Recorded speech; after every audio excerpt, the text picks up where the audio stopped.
सुकुम्बासी बस्तीमा उठीबास लाग्ने भएपछि 19 वर्षीय रबिन तामाङले गरे आत्महत्या। बुवा भन्छन् छोरा पनि गुमाए, घरबास पनि उठीबास लाग्यो। सुकुम्बासी बस्ती खाली गराउने सरकारी निर्णयपछि उत्पन्न मानसिक दबावले एक किशोरको ज्यान गएको घटनाले स्तब्ध बनाएको छ। थिमी क्षेत्रको सुकुम्बासी बस्तीका 19 वर्षीय रबिन तामाङ आफ्नै घरको शौचालयमा झुन्डिएको अवस्थामा मृत फेला परेका छन्। प्रहरी वृत्त थिमीका डीएसपी नवराज ढुङ्गानाका अनुसार वैशाख 10 गते बिहान उनको शव फेला परेको हो।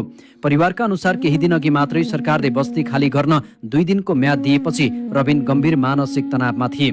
गाउँमा केही छैन, यहाँबाट पनि निकालियो भने कहाँ जाने भन्ने चिन्ताले उनी निरन्तर पिरो लिएका थिए।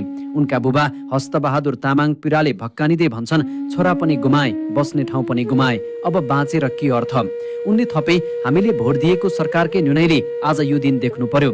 स्थानीयवासीका अनुसार अचानक आएको उठीबासको त्रासले धेरै परिवार मानसिक रूपमा प्रभावित भएका छन्। रबिनको मृत्युले त्यो पीडालाई अझ उजागर गरेको छ।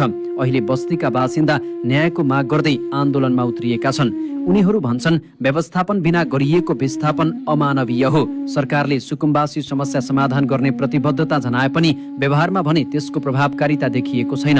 डोजर चलाउने गतिमा व्यवस्थापन हुन नसकेको भन्दै आलोचना चुलिँदै गएको छ। सरकारले वास्तविक सुकुम्बासीहरूको पहिचान गरी मानवीय ढङ्गले पुनर्स्थापनाको जिम्मेवारी लिनुपर्छ।